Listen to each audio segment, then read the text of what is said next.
जाने अनजाने में मैंने ऐसे रास्ते पे कदम रख दिया है कि मैं जितना आगे बढ़ता जाऊंगा मेरी मंजिल उतनी ही दूर होती जाएगी। ये बाबूजी ने बहुत पहले कहा था कि जब दिमाग काम नहीं करे तो बस ऊपर वाले पर भरोसा रखो और आगे बढ़ो। आज से ठीक 20 साल पहले बॉलीवुड में यही सितारे सुपरस्टार थे जो आज मौजूद हैं, यानी 1998 में सलमान खान, शाहरुख खान, अक्षय कुमार ही हीरोपंती कर रहे थे। लेकिन ये उतने बड़े स्टार नहीं थे जितने बड़े स्टार थे अपने चीची भैया उर्फ गोविंदा।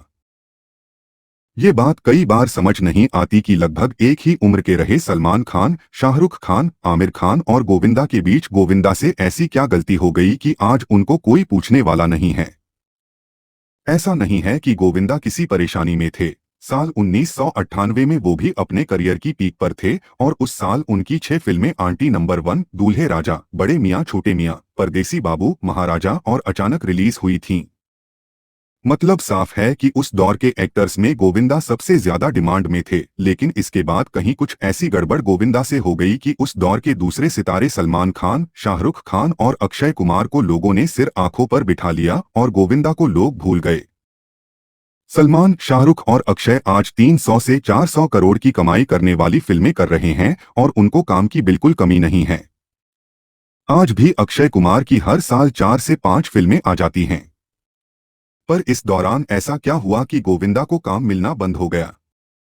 गोविंदा की विफलता के पीछे का कारण जानने से पहले जरा नजर डाल लेते हैं कि सलमान, शाहरुख और अक्षय का करियर उस वक्त कैसा चल रहा था। 1998 में सलमान खान की जो फिल्में आईं, वे थीं कुछ कुछ होता है, प्यार किया तो डरना क्या, बंधन, जब प्यार किसी से होता है, सर उठा के जियो। इन फिल्मों में से कुछ कुछ होता है और प्यार किया तो डरना क्या तो सुपरहिट थीं, लेकिन गोविंदा की आंटी नंबर 1, बड़े मियाँ छोटे मियाँ और दूल्हे राजा ने भी अच्छी कमाई की थी। वहीं 1998 में शाहरुख खान के पास दिल से और डुप्लीकेट जैसी फिल्में थी जो मधुर संगीत के बावजूद बॉक्स ऑफिस पर दम तोड़ चुकी थीं। ऐसे में शाहरुख और सलमान के पास मिला जुलाकर कुछ कुछ होता है का जलवा था। अक्षय कुमार तो इस समय फ्लॉप फिल्मों की सीरीज से जूझ रहे थे और कीमत, बारूद, अंगारे जैसी फिल्मों से वो गोविंदा को टक्कर नहीं दे सकते थे। तो गड़बड़ कहाँ हुई? गोविंदा की सबसे बड़ी गलती थी उनका लेट आने का अंदाज। हालांकि बतौर हीरो कई लोग इसे गोविंदा का स्टाइल मान सकते हैं, लेकिन महंगे सेट और यूनिट का खर्चा निकालकर काम कर रहे निर्माता इस आदत से परेशान हो जाते थे।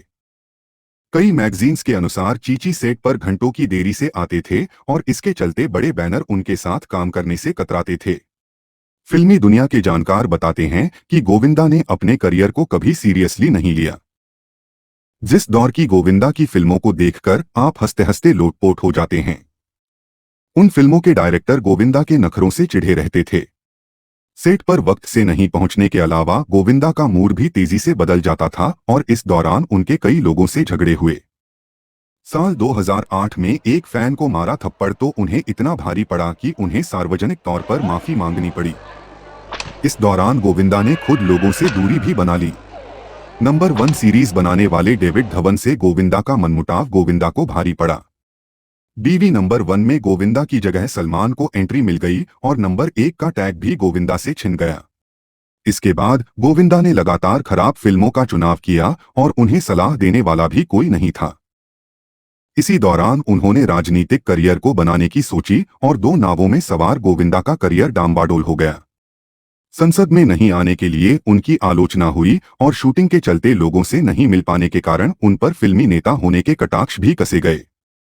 बात करते हैं फिटनेस की। 2 नौकाओं में सवार गोविंदा के साथ स्वास्थ्य समस्याएं भी थीं। स्क्रीन पर हीरो तेजी से मस्कुलर होते जा रहे थे और वहीं गोविंदा फिटनेस पर फोकस नहीं कर पा रहे थे। लगातार फ्लॉप होती फिल्में और राजनीतिक हमलों के बीच गोविंदा स्ट्रेस में आ गए। डेट्स की समस्या के चलते निर्माता उनसे किनारा करने लगे और बुरी तरह से तनाव में घिरे गोविंदा यंग रोल्स के लिए अनफिट हो गए। ऐसा नहीं था कि गोविंदा ने फिल्मों से ब्रेक लिया हो।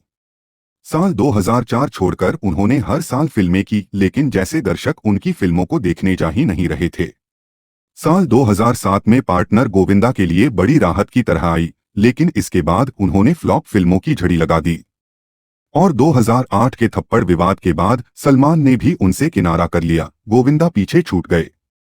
एक इंटरव्यू में गोविंदा ने अपने एक फैसले पर मलाल जताया था। उनका मानना है कि फिल्म उद्योग में वह किसी कैंप का हिस्सा नहीं बने और उनका यह फैसला गलत था। गोविंदा का कहना है, फिल्म जगत में किसी कैंप विशेष से जुड़ने पर ही अभिनेता का करियर आगे बढ़ता है, लेकिन इस बात का एहसास उन्हें काफी देर से हुआ। उन्होंने कहा, इस परिवार में यदि आपका भाईचारा है और अच्छे रिश्ते बनाते हैं तो यह काम आता है। यदि आप इस परिवार का हिस्सा हैं और यदि आप पर किसी की कृपा है तो आप अच्छा करेंगे।